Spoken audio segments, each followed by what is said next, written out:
It was the coldest December night in years, the kind that makes your bones ache and your breath turn to ice crystals. Amidst the howling winds and biting cold, there stood a solitary cabin, its windows glowing with a warm, inviting light. Inside, a young woman named Sarah huddled by the fire, her eyes fixed on the pages of an ancient journal. Sarah had inherited the cabin from her grandmother, a woman shrouded in mystery and whispers of dark folklore. Curiosity had led her to the attic, where she had stumbled upon the journal, its leather cover worn and its pages filled with faded handwriting. Sarah turns the pages, her eyes widening as she reads the chilling words. The journal was a record of her grandmother's obsession with a malevolent spirit that haunted the nearby woods. A creature of ice and shadows, it was said to prey on the fear of those who dared to venture into its domain. The more Sarah read, the more terrified she became. The journal's pages were filled with stories of disappearances, of screams echoing through the night, and of a chilling presence that lurked just beyond the cabin's walls. Sarah looks up from the journal, her eyes darting around the room, searching for signs of the lurking presence. The night grew darker and the wind howled with increasing ferocity. Sarah felt a chill run down her spine as she realized that she was alone, stranded in the cabin with the journal's terrifying tales. As the clock struck midnight, a sudden gust of wind swept through the cabin, extinguishing the fire and plunging the room into dark. Sarah gasped in fear as she heard a low growl echo from the depths of the forest. Sarah stumbles towards the window, her heart pounding in her chest. She peers into the darkness, but there's nothing to see. Outside, the blizzard raged on, the snow swirling around the cabin like a ghostly shroud. Sarah could feel the presence of the malevolent spirit growing stronger, its icy breath creeping into the cabin's walls. Panic-stricken, Sarah searched for a way to escape. She tried the door, but it was locked tight. She looked out the window, but the snow was too deep to see the path that led away from the cabin. Sarah sinks to the floor, tears streaming down her face. She knows that she is trapped and the malevolent spirit is closing in. The spirit had found its prey, and it was ready to claim its prize. Sarah could feel its icy touch on her skin, and she knew that she was about to meet a fate worse than death. Suddenly, a blinding flash of light erupted from the fireplace, illuminating the room with an ethereal glow. The malevolent spirit recoiled in pain, its icy form dissolving into smoke. Sarah shielded her eyes from the light, and when she looked again, the spirit was gone. The room was filled with a warm, comforting feeling, and she felt a sense of peace wash over her. Sarah stands up, her fear replaced by a newfound courage. She knows that she has been saved by a force greater than the malevolent spirit. Sarah had survived the December haunting, thanks to the intervention of a benevolent spirit that had watched over her from the shadows. She was forever grateful for her narrow escape, and she vowed never to return to the cabin or to the forest that held such darkness. The blizzard eventually subsided, and Sarah emerged from the cabin to find the sun rising over the snow-covered landscape. She took a deep breath of fresh air, feeling a surge of vitality coursing through her veins. Sarah smiles, knowing that she has faced her fears and emerged stronger. She leaves the cabin behind, her heart filled with hope for the future. The December haunting had been a terrifying ordeal, but it had also been a transformative experience. Sarah had learned that even in the darkest of nights, there is always hope, and that the power of courage can overcome even the most formidable of foes.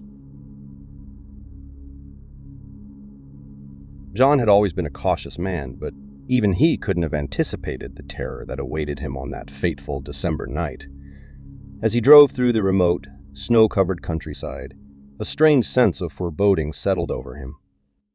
The wind howled through the trees, their branches creaking and groaning like tormented spirits.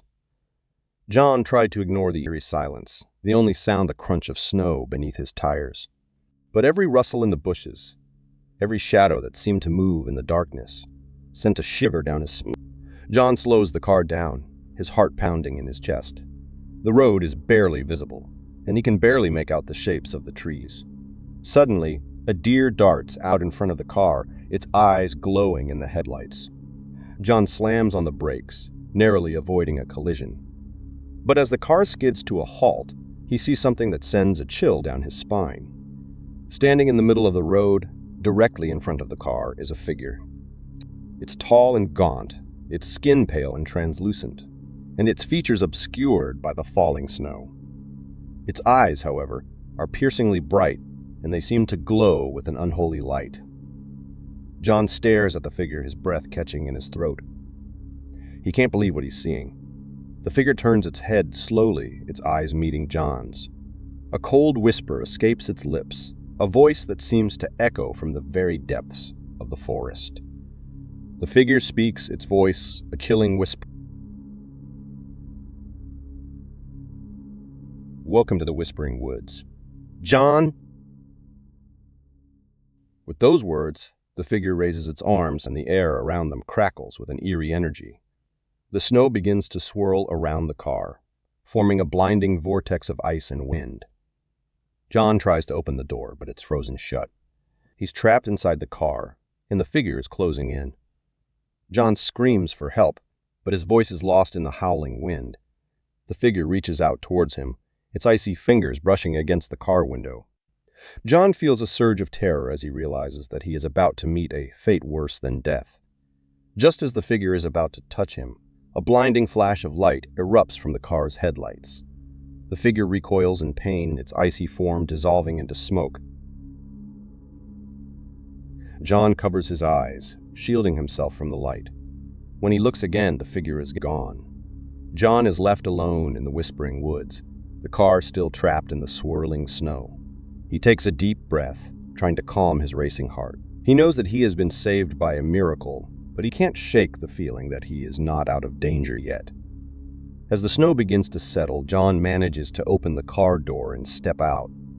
He looks around, but there is no sign of the figure or of the swirling vortex of snow. The forest is silent once again, except for the howling wind.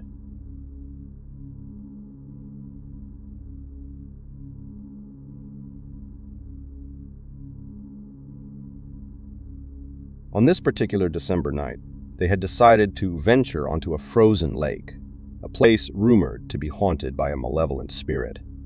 The friends had heard tales of the spirit, a vengeful entity that had once been a young woman who drowned in the lake's icy depths.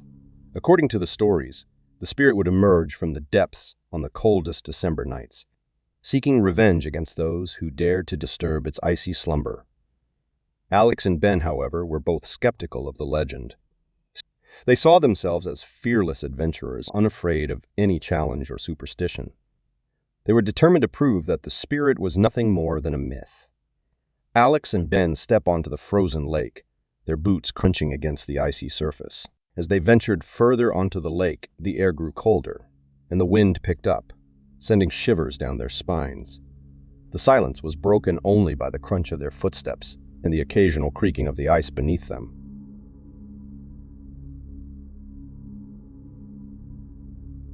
Alex and Ben joked and laughed, trying to ignore the eerie atmosphere that was creeping over them. They convinced themselves that the spirit was nothing more than a childish scare tactic, and that they were in no danger. Suddenly, a loud crack echoes across the lake, and the ice beneath their feet begins to buckle and break. In a moment of panic, Alex and Ben try to turn back, but it's too late. The ice beneath them has given way, and they find themselves sinking into the freezing water. They struggle to stay afloat, but the weight of their heavy clothing pulls them down. The icy water numbs their bodies, and they can barely breathe.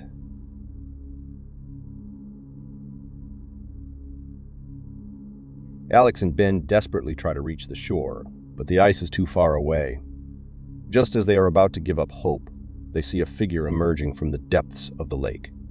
It's the spirit, a pale, wraith-like figure with glowing eyes. The spirit reaches out towards them, its touch as cold as death.